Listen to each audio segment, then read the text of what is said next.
Welcome to Srinivas TK channel. పోటీ పరీక్షలకు prepare అవుతున్న అభ్యర్థులు మొదటిసారిగా నా ఛానల్ చూస్తున్నట్లయితే వెంటనే సబ్స్క్రైబ్ చేసుకోండి. మరొక ముఖ్యమైన తేదీ గురించి తెలుసుకుందాము. అందులో భాగంగా October 13 international day of disaster risk management. అందరికీ తెలిసిన విషయమే. ప్రకృతి వైపరీత్యాలు అనగా మనకు గుర్తొచ్చేవి భూకంపాలు, అగ్నిపర్వత విస్ఫోటనాలు, సునామీలు, వరదలు మొదలగునవి. ఇలాంటి ప్రకృతి వైపరీత్యాలను తగ్గించడానికి మనం తగిన చర్యలు తీసుకోవాల్సి ఉంటుంది. ఇలా తగిన చర్యలు తీసుకోకపోవడం వల్ల అవి విపత్తులకు దారితీయవచ్చు. ఈ వైపరీత్యాలు ప్రతి సంవత్సరం ప్రపంచవ్యాప్తంగా లక్షలాది మందిని ప్రభావితం చేస్తున్నాయి. విపత్తు తర్వాత చర్య నుండి విపత్తు ముందు చర్యకి ప్రాధాన్యత మార్చాలని యునెస్కో సూచించింది. విపత్తులు మరియు వాతావరణ ప్రమాదాలను నిర్వహించడంలో దేశాలకి తమ సామర్థ్యాన్ని పెంపొందించుకోవడానికి యునెస్కో సహాయపడుతుంది. 2024 international day of disaster risk management theme వచ్చేసి empowering the next generation for a resilient future. మరొక ముఖ్యమైన తేదీ గురించి తెలుసుకుందాం. దానిలో భాగంగా అక్టోబర్ 16 వరల్డ్ ఫుడ్ డే. ఇదే రోజున ఎందుకంటే అక్టోబర్ 16, 1945లో ఐక్యరాజ్య సమితి FAO ఫుడ్ అండ్ అగ్రికల్చర్ ఆర్గనైజేషన్ని స్థాపించింది. ఫుడ్ అండ్ అగ్రికల్చర్ ఆర్గనైజేషన్ యొక్క హెడ్ క్వార్టర్స్ వచ్చేసి ఇటలీ రాజధాని అయిన రోమ్లో కలదు. రైట్ టు ఫుడ్, ఆహార హక్కు అనేది 1948 హ్యూమన్ రైట్స్ మానవ హక్కుల సార్వత్రిక ప్రకటన ద్వారా గుర్తించబడింది. ప్రపంచ జనాభా భారతదేశ వినియోగ విధానాలను అవలంబిస్తే కేవలం 0.84% భూమిని మాత్రమే అవసరమని పేర్కొంది. ఆహార భద్రత కోసం భారతదేశం 2013లో జాతీయ ఆహార భద్రతా చట్టాన్ని తీసుకొచ్చింది. దీంతో పాటు ప్రధానమంత్రి గరీబ్ కళ్యాణ్ అన్న యోజన, PM పోషణ్ పథకం, అంత్యోదయ అన్న యోజన వంటి కార్యక్రమాలను నిర్వహిస్తుంది.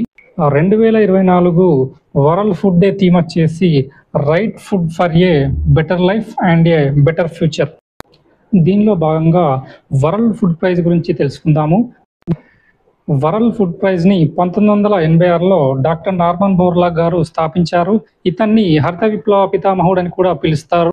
వ్యవసాయానికి సంబంధించి నార్మన్ బోర్లాగ్ గారు చేసిన కృషికి గాను 1970లో ఇతనికి నోబెల్ బహుమతి లభించింది. ఈ అవార్డుని ప్రస్తుతం వరల్డ్ ఫుడ్ ప్రైజ్ ఫౌండేషన్ నిర్వహిస్తుంది. దీనిలో భాగంగా $5 లక్షల బహుమతిగా ఇస్తారు. వరల్డ్ ఫుడ్ ప్రైజ్ని మొదటిసారిగా 1987లో ప్రదానం చేయడం జరిగింది. మొదటి గ్రహీత మన భారతదేశ హరిత విప్లవ పితామహుడు స్వామినాథన్ గారిని ఈ అవార్డు వరించింది. 2025లో ఈ బహుమతిని బ్రెజిల్కి చెందిన మరియంజెలా హంగ్రియా గారు పొందనున్నారు. పంట దిగుబడి మరియు పోషణను పెంచడానికి రసాయన ఎరువుల వాడకాన్ని తగ్గించడంలో మరియు నేల చికిత్సలను అభివృద్ధి చేయడంలో ఆమె చేసిన కృషికి గాను 2025లో వరల్డ్ ఫుడ్ ప్రైజ్ ఆమెను వరించింది. మరొక ముఖ్యమైన తేదీ October 17 international day for eradication of poverty. 1992లో UNO తీర్మానం ద్వారా దీన్ని ఆమోదించారు.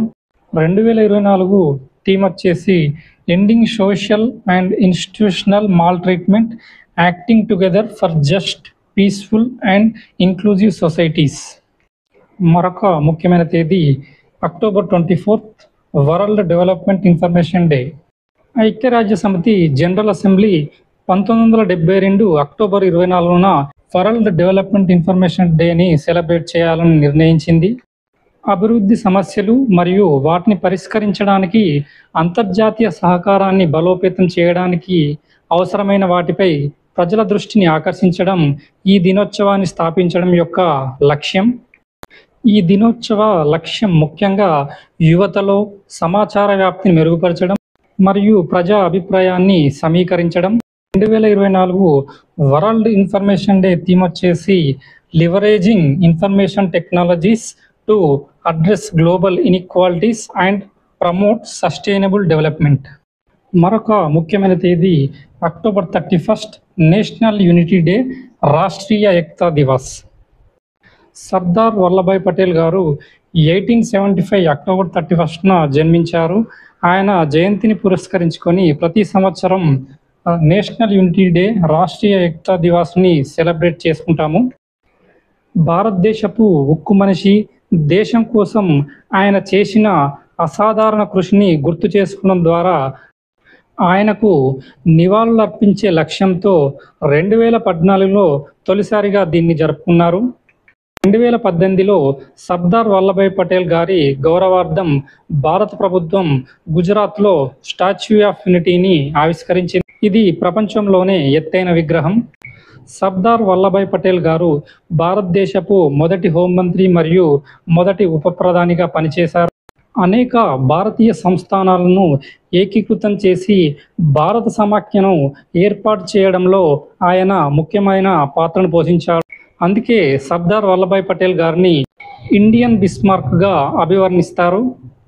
ఆధునిక సివిల్ సర్వీసెస్ వ్యవస్థను స్థాపించినందుకు గాను ఆయన్ని భారత సివిల్ సర్వీసెస్ పోషకుడుగా పేర్కొంటారు.